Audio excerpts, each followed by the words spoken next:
Hello, join me today in the polytunnel where I'm so grateful to have it on days like these. So it's been blowing a hoolie, but the wind has settled. It's been absolutely lashing down with rain. It's eased off, but it's still coming down. We're getting showers. But I'm so happy that I've got this lovely space that I can work where it's a little bit warmer, or quite a lot warmer. Let's have a little look. So today it's about 10 degrees outside, but 16 degrees here in the polytunnel. And as I say, it's just great to have a space that I can come and potter and work. So I've got a few bits and pieces to tell you about and to show you. I want to get some more seeds sown, and I'm just looking forward to spending a bit of time pottering about and getting things done. It's my way of relaxing because things at work have been a bit crazy of late. So let's start here on the staging with the seeds that I've already sown, and you should have seen that in a previous video. So we've got some sweet peas in the pots here. We've got, what have we got? Some nasturtium, two varieties. Got a little dwarf variety and a climbing variety. We have got the kalettes. Will, nothing on the kalettes yet, but it's very, very early days. So if you haven't already heard about it, do remember to join in with Will's Kalette Grow Along, hashtag Crazy Kalette 2023. I think I've got that right, Will. Fingers crossed. But yeah, no germination on those yet, but I wouldn't expect it. Then I've got my shallots, and there's some good germination on those, and they've got those little crooked tops. I need to think about pricking those out soon, but they can stay where they are for now. And then the sweet peas that I sowed really early on, and some of them are looking really good, some not so good, but they'll all catch up in the end, won't they? And the other thing I've brought here into the polytunnel now, let me just get them for you, are my Colleen potatoes. So I've mentioned before that I don't generally chip potatoes, but for whatever reason this year I decided that I would. And if I get the chance today, do you know what? I might just get these in. So I think there's 10. 1, 2, 3, 4, 5, 6, 7, 8, 9, 10. They're looking nice and healthy. They've got a few little chits on them. So I might just get them in. And then the bits and bobs that I've got to show you. So I finally invested in one of these potting trays. I've seen so many other people using them, and I always think they look really good. And I've always thought, do I need one? Do I not need one? So I finally got one. At the moment, it's just having things stored on it. But you know what? I'm going to give it a go today, especially as this year I'm using this vermiculite mix. So I'm mixing the vermiculite and my compost together. So I can throw some in the back of that tray, and then it'll just make life easier for popping it in the pots, and then any overspill, instead of losing it through the slats or onto the floor, it's there ready, isn't it? And I can just scoop it back up. So I'm going to give that a whirl today and see if it lives up to my expectations. So fingers crossed, eh? As I say, I keep seeing them. I think they're amazing. I might be in for a big letdown here after all this hype. I might actually decide that after all these years without one, I probably didn't need it, but I think I'm going to enjoy using it.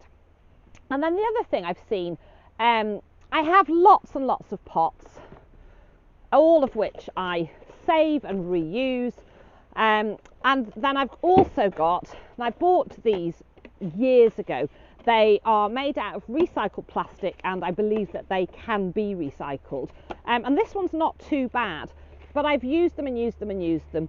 They are a little bit shallow. I would prefer something a bit taller. They do fit nicely into the little propagators. I've got these half-sized ones, and I've got the full size as well, but a lot of them now are splitting and cracking. They're brittle, so they're coming to the end of their life. And I keep seeing other YouTubers using these little pots, and I really like the look of them. So do you know what? I've treated myself. So you can see there's a bit of a green theme going on here, and when I say green, I kind of mean the colour green. Although also, you know, hopefully this tray is going to last and last for years, and these little guys, they should also last me a really long time.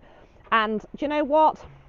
When I think that I've had these trays, I had them, I'm sure I had them, in fact I know I had them before we moved here. So I've probably had them for about 8 years now, maybe longer, so they're not doing too badly. I just really don't like throwing things away, and you know, the thought of things going into landfill breaks my heart. So I try really hard not to do that. So on that theme of green, not only have we got the colour green, but you know, I really think these are pretty robust, and if I look after them, they should see me for years to come. So what I'm going to do is have a little bit of a tidy up here, and then I'm going to think about sowing some seeds.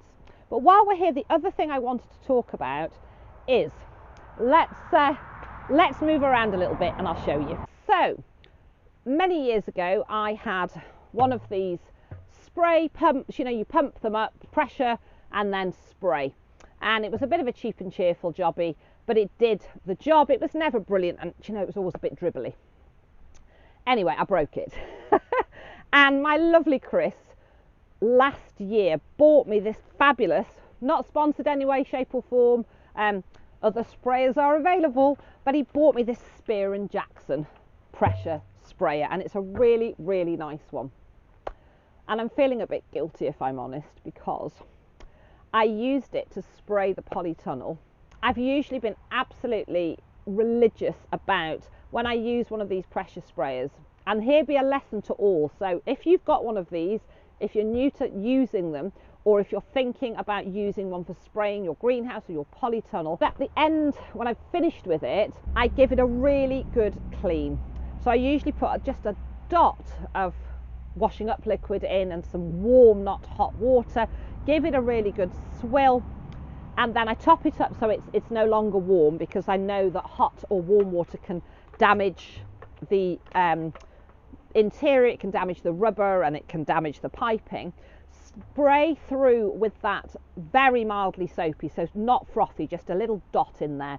Give it a good spray through, so you're cleaning through every last part of it, and then empty it out again, fill it with water, clean it through, and I repeat that process just with cold water until I know there's no residue left in there at all and it's completely clean. And then I store it completely dry and without the pump in, so that it's all dry and safe. But last time I used it, so I was going to spray the polytunnel in the autumn just gone, but life got away from me with one reason or another, which we won't go into now, because if you've been following me for a while, you'll know. And nobody wants to hear me talking about how poorly I was again, because it's a little bit boring, and we're over that now, aren't we? So I didn't use it, and when I went to get it out a couple of weeks ago, I got my Algon, it's ready to roll, the polytunnel's looking really grimy, and I did say in my video about, you know, top tips and things we should do for the winter, and I've pretty much done most of them, but I like to spray and clean the polytunnel in the autumn, so that anything I'm overwintering gets that benefit. There's very little sunlight, so I want to maximise the sun that's coming through, and I don't want it being blocked out by this green grime algae muck that gets all over the inside and the outside of the polytunnel. Didn't do it. So, you know what, I wasn't growing that much. Not the end of the world. Right, spring is here, ready to roll. Out comes the Spear & Jackson sprayer. I'd only left some Algon in the bottom of it, and I'd left it stored tightly. And as a result, when I went to use it, there's no pressure. And that's because the rubber that should be on the end of this had completely perished and gone all wobbly and popped off. As had the rubber seals pretty much all the way through it. So I was torn, wasn't I? Do I sneak it off and buy a new one? What happens to this? It's got to go in the bin, it's got to go into landfill. Oh, and also, you know, how ungrateful. Chris buys me such a lovely present and I go and wreck it. So I fessed up, but I said to Chris, oh, I've done a terrible thing, I'm so sorry, that lovely Spear & Jackson pump spray you bought for me, I've broken it. So, bless his heart, he'd already got a box in his man cave, as men with man caves do, he's got all sorts of bits and bobs in there, and he does actually have a lot of these ring seals that may have fitted, but what we didn't have was this bungy bit that goes in the end, and without it, it's useless. So we've had a little shop around, and for the grand price of £3.50, there's a kit that you can get to fix it, basically. So obviously, you know, it is something that after long-term use will perish, but if we look after them, we can make them last longer. So story short, we're going to get it fixed. Now, I'm not going to do that today, but when I do, for any of you that might have one, if it's interesting to you, if yours you think is bust, don't throw it, hang fire, and I'll be making a video. So watch this space for that video coming out in a couple of weeks of how we can actually repair this, put those rubber seals back in, and it should be as good as new. But you know what, before we do anything else, just have a look at this Lucullis chard. Isn't that just delightful? I hope that you can see that there. It's just divine. I just wanted to share that with you. I don't know if you get as excited about chard as I do, but gosh, that's lush. So I had mentioned in a previous video, I'm using this vermiculite this year, just because I do find that I've managed to get some better quality peat-free compost, but it just doesn't retain the moisture. So I thought I'd give this a whirl this year. So I'm just making a mix. It's not quite 50-50. There's a little bit more compost to vermiculite. But so far, I haven't had to water as much in here as I normally would on those seeds. So I'm hoping it's going to make a massive difference this season.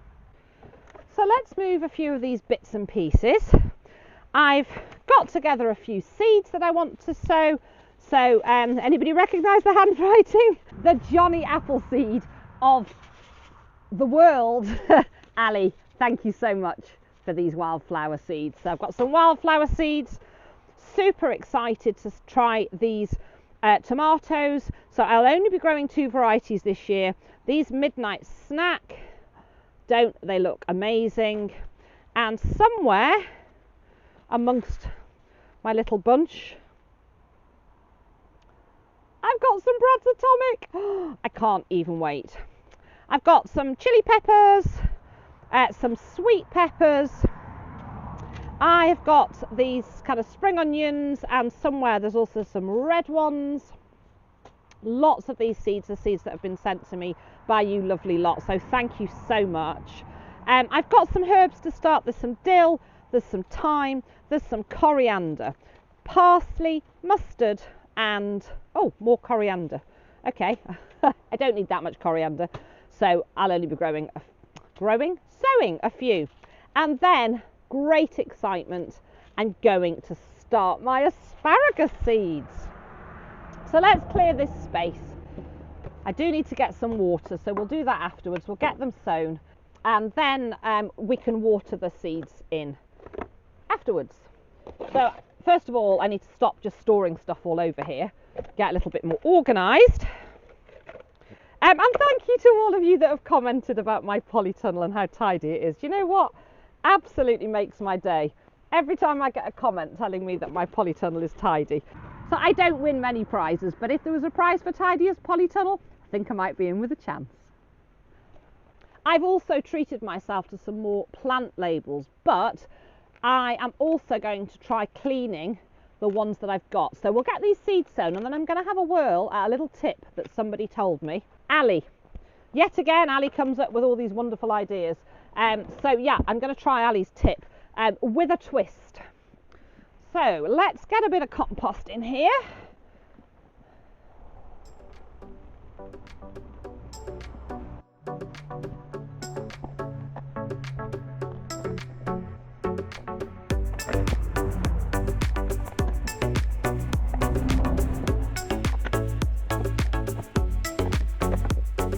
And in case you're wondering, I've actually bought these pots. They were £20 or £19.99, and there's 20 of them. So I think at £1 a pot, that's pretty good. So yeah, I'm really quite potty about these new pots. I feel as though I'm in with the in crowd now.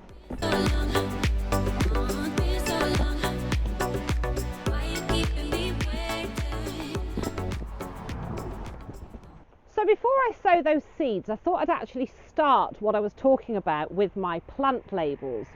So Ali had a way of doing, and I've seen it done with surgical spirit, bleach, all sorts of bits and pieces. Now, I don't have surgical spirit or bleach here, and what we do use is the kind of mildest form.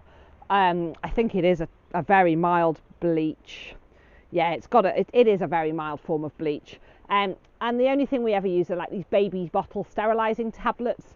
We don't use them very often, but when we really need to shift something, so you know, when you're cleaning grout and things like that. So I've got a couple of those. I've got a little pot and I've got some water. Now, I know what you're thinking. She just said she doesn't like putting things in landfill, buying things unnecessarily. What's she doing with bottled water? Well, I'll tell you very quickly a very funny story.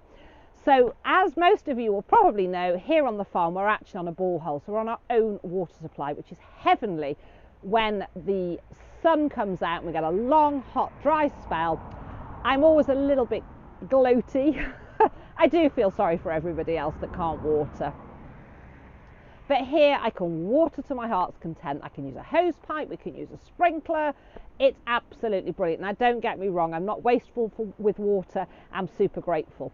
Anywho, last summer there was a problem with the water further down the road, and there was a big leak, and the water authorities came out. They worked through the night to try and fix it, and everybody around us, unbeknown to us, because you know we're in the house turning taps on, making cups of tea, doing the usual, but nobody had any water. And the water authorities came past, and at every property they dropped multiple bottles of water, and they left. We came down in the morning, well, I've got all this water at the end of the drive, and it turns out that's where it came from. Anyway, we tried to give it them back. They didn't want it, so I have inherited these bottles, which are absolutely great. So they're great for putting the little screw caps on and watering, but that is why I have bottled water. I just didn't want it to look as though I'm telling you one thing and doing something completely different when it comes to trying to be more environmentally friendly. So what I'm going to do is pop a little bit of water into this tub, pop a couple of these sterilizing tablets in, put my plastic markers. I tried to use those wooden lollipop sticks, but you know what? I've decided that if I can buy plastic, there's a huge tractor coming past. If I can use the plastic ones and keep on reusing them, then that's actually going to be better than keep buying the wooden ones that only last for a season and end up on the compost heap.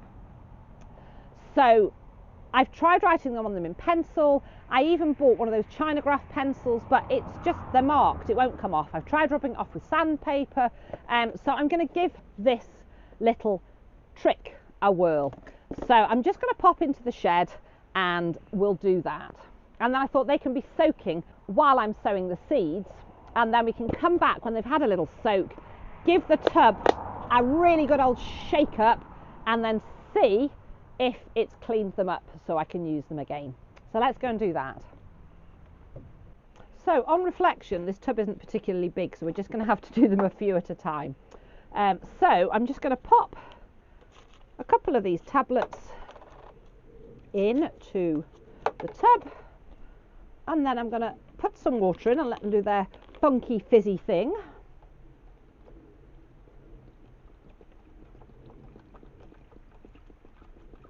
I'm not going to fill it too full.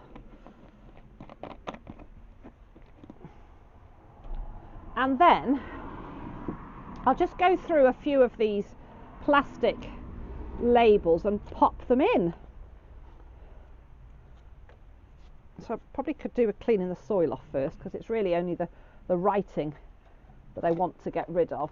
So I'm just going to, at the moment, I've got a load of the ones that, I don't know how many of you used your COVID tests. The positive thing to come out of COVID, free plant labels. If people don't know about this hack, it's absolutely awesome. I can't claim that it's mine. I saw it on social media. It's absolutely brilliant. You take them apart, clip them back together, and you've got plant labels.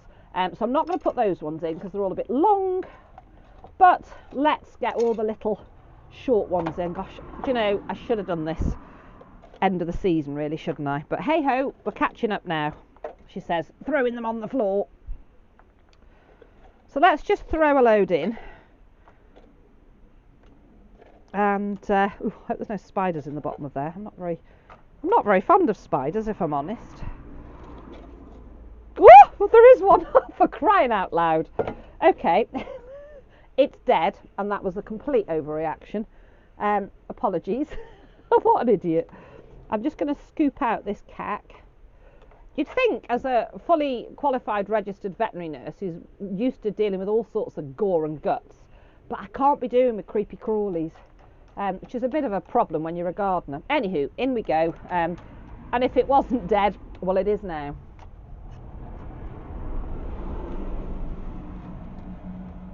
So let's not go crazy, Root. Let's do a few, because if it doesn't work, I'm wasting a bit of energy here. Let's pop you back in there. So I'm going to leave those to soak, poke them all in, and then we'll come back later, give it a good shake and see what happens. So let's get back and sow some seeds.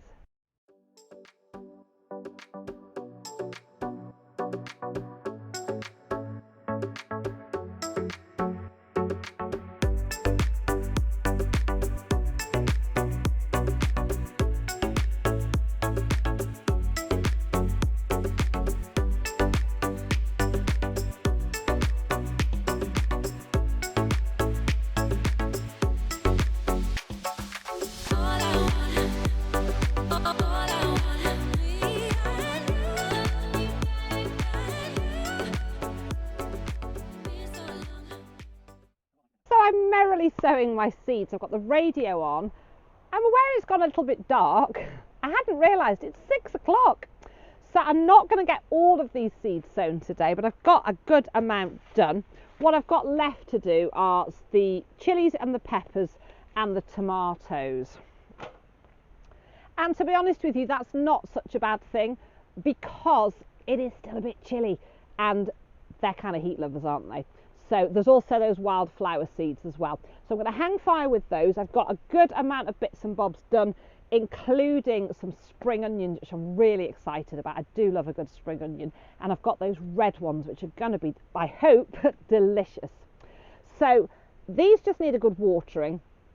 But let's go and have a look at how these labels are getting on.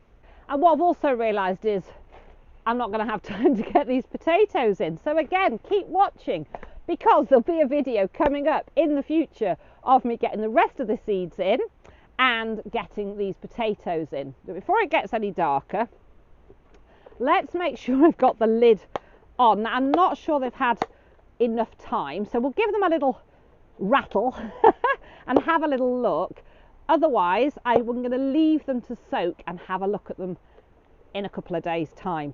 So I've got a funny feeling I'm going to make an awful mess here, because I don't know how tight this lid is. So let's do a little wiggle, wiggle, wiggle. There's a song in it somewhere. My labels, they don't wiggle, wiggle. They don't fold either, so I think we'll just stop there. Right, let's have a little looky. So, label number, woohoo! Do you know what? Look at that. Clean. Is it clean? Yes. Now some of them have still got a little bit on them, so I'm just going to give them a rub with my thumb. Okay, so this was peas terrain and it's still there. So I think the ones with pen or China graph, which China graph used to come off so easily, I think they've changed the way they make them, look like they're going to take a bit longer. But those that have had pencil on them, which you think would just wipe off, but it didn't, they're clean. But I'm going to pop them all back in, and I'm going to leave them and let them have a really, really good soak. So before it gets any darker, I'm going to tidy away and I'm going to get in and have a cup of tea. Thank you so much for coming along with me today. I'm Rue, and this is Rue's Life.